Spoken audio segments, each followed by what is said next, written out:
Friends, what's going on? Another one in Fun with Azure. Here, this is ADF part 6. And then let's head over to the agenda real quick. So, left hand side, this is what we did in 5, part 5, right? We set up the linked service.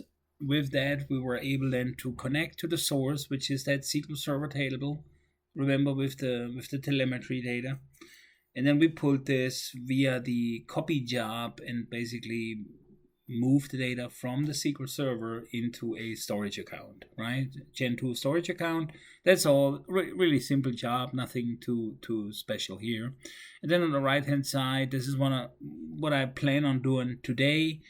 I figured, there's quite a bit of different pieces involved. I want to go over those and then set up possibly a trigger for scheduling purposes. Look into a bit the monitoring and already understanding sort of pieces of the execution before we go deeper into all the other pieces. Okay, so this is sort of the infrastructure again, and let's head over to Azure here. Remember, this is the destination, right? So we move this file into mains sub 1. In reality, this may have been named like raw data, and then you could have the folder structure underneath to get the data in here on a daily basis. But we're basically in the beginning here, setting it up this way. So this is that, and then we have also here the actual data factory. So let me real quick go over the pieces here. So this is your data factory GUI. Not sure if I spend a whole lot of time on this one yet. Here's the author tab. This is actually where we developed the pipeline. Okay, this is where all the services, the transformations and logic and configurations reside, right? And then we have a monitor and a manage, right? So obviously in manage, let's go manage real quick. This is where we have the linked services, the integration runtimes, and also Purview. Purview is that governance services that Microsoft just, it's already around for a while now, but just in case, we'll cover that to a later point. But so linked services and integration runtimes are vital to make this operational here. So when you have an SSIS background, SQL Server Integration Services background, like I do, this is like a data source, right? So you need connectivity and authentication to those sources, right? And there's a whole slew of different types of authentications available. We need to talk about this at some point. We also need to potentially look at Key Vault integration. For a production-like setup, those are definitely important topics. For here, this is just kind of testing stuff out and giving you ideas. This is where I'm not going locking this entirely down, but we'll get to that eventually. Okay, so this is basically the Azure Data Lake Store. You see here, this is actually the auto-resolve runtime that we use, right? This is the built-in. So here we don't use the self-hosted runtime. Now later, when this storage account is behind a firewall and actually with a private endpoint and public access is disabled, then we need to change that, right? Because then we can't get to it no more that way. And then the respective self-hosted runtime for us to use needs to be on the same VNet than the NIC of that storage account. So when you create a private endpoint, it generates a NIC, right, the network interface card, and that has to live within a VNet, and the VM that hosts the runtime and that NIC need to be in the same VNet, right? So hope that makes all sense. We're gonna go into more details on this. Don't worry about it. Here, authentication methods. When I look at this, I mean, there's a whole slew of options, right? We definitely should talk about the pros and cons on each. That's definitely something I'm planning on doing. And then, there's all kinds of other vehicles. So it's definitely a good value spent to understand those options here. And we're going to do that further. So SQL Server here, the same thing, right? This is this time using the self-hosted runtime because we're connecting to something behind a VNet or within a VNet, so there is no way that we can use the inbuilt runtime. And same again here, we use basically a plain connection string. We use SQL auth. Okay for like, that type of setup test stuff, but not okay for production. Keep that in mind. We can also test the connections. We can pass in parameters. There's a lot we can do here, and in real life project you have to consider those things, right? So this is the link service, right? And then there's like, when it comes to creating others, you see the list here. There's a huge amount. We're likely gonna use an Azure SQL later again against moving data. Azure SQL, here we use the SQL Server, right? And those are two different connectors here. I mentioned that in the other video. Just to be clear that those are two different ones. Then here the runtimes. Here we can see they're both up and running, especially the self-hosted runtime. Here's a monitor for the self-hosted runtime. Keep that also in mind. If the self-hosted runtime is down or compromised in terms of performance or anything else is running on there, I highly do not recommend having anything else running on it, especially something that's compute and memory intensive, because it may interfere with the execution of your pipelines, and in the worst case, it blows up and you don't get your data, right? So that's definitely something to plan for. The monitoring tab. Now let's head down. Okay, here we have source control. I mean, that's the usual ARM template Git. We'll cover that later. Here we have the triggers, right? And that's kind of an interesting thing here. So let me create one real quick. So I call it trigger 1 schedule. Okay, so let me move this to 3 p.m. Okay, let me go here and here, say okay. Did it take it? It did. Universal time zone, okay. And then every 15 minutes. Let's do every 30 minutes. And we could go up and down. I think they now allow it to run it even every minute, but for now every 30 minutes is fine. And then start the execution, start trigger on creation, that's fine. So let's push this. Now you've noticed that we did not yet assign a pipeline to this, right? This is basically a trigger on its own. So if I hit publish all, I'm gonna get this message here that what it's saying. It's basically not having any type of pipeline associated, right? So it did fail before validation of models failed because following validation fixed error blah blah blah cannot be activated and contain no pipelines. Okay, so the contain no pipelines is the major part.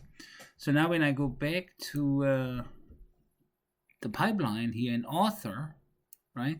And you see that add trigger button here. I go here, I say new and edit. And then I say choose a trigger. See, this trigger that we just generated pops up here, right? And then I can basically associate this, and that way, we can basically reuse it, right? And now this seals the association, right? And let's see if that works. So make sure publish for trigger. Yeah, that's another thing, right? If we're not publishing, it's not gonna work. So we'll do that. And then we close. So now this should be triggered. And let me see what's going on here. Looks all good. And then let me try publishing this time.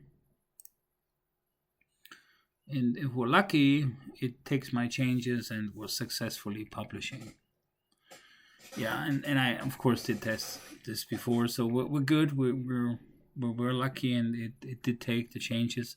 So basically a two-step process, right? We first created a trigger in the manage tab, right? And then we went back to the author and added or associated that trigger with that pipeline, which means you can have basically different triggers for different pipelines within the same data factory, and that increases the flexibility of your data factory, right? Let's have a look at the monitoring tab as well. Obviously, there's security, and this is we'll still need to talk about global parameters.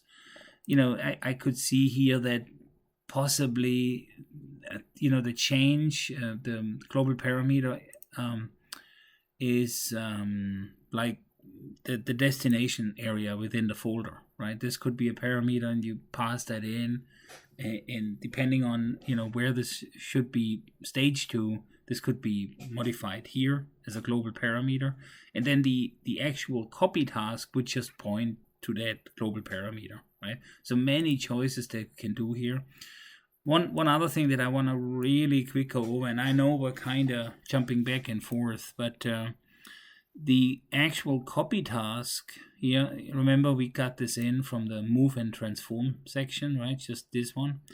So there's a general tab. This is pretty boring stuff, right? Just sort of basic name, right? So that's okay here. Where it gets interesting here is with the source. And I noticed some interesting settings here. This is all cool here. We can preview the data. We can also, if we had a stored procedure that's exposed on that source server, we could use that one as well, right? It allows us to do that. It also even allows us to do a query. So if there is a bit more to be done, it doesn't look like it allows us views, at least from that view here. So that would be something that needs to be looked at. So if you make your data ready for ingestion, make sure you can actually consume it as views. Because I don't see views listed here, so I'm not sure if this is actually working with views. Then we have timeout, and then there's two properties here that are quite interesting. So isolation level. For those of you working in databases, this is a pretty common topic, right? So there's a bunch of different isolation levels. And in a nutshell, what those are about is, how is your query engine prioritizing requests to the data, right? So does it allow you dirty reads? That may not be the best. Depends on the use case, though, right? So if basically with read uncommitted, you would get potentially dirty reads, which means data is sort of on fly. It may not be finalized yet from a transactional perspective. Now, there could be a data disadvantage or data quality issue, but it could also be a performance advantage, right? So because typically with uncommitted data, you get less logging, right? So think about it. I think this is important, what to choose here for a performance perspective. Now, in that sample here, I don't have any operational system pulling data from, but if you have an operational system that's already heavy on the load, and you pull data here in a way that's not the right way, I would with that what I just described, like a system with heavy load, you may want to go with read uncommitted if you can afford to have 30 reads. So there's definitely potentially some testing needed to make the right decisions. The same applies kind of to partitioning options. It's difficult to say in the beginning, so you need to know your data a little bit to come up with the best approaches.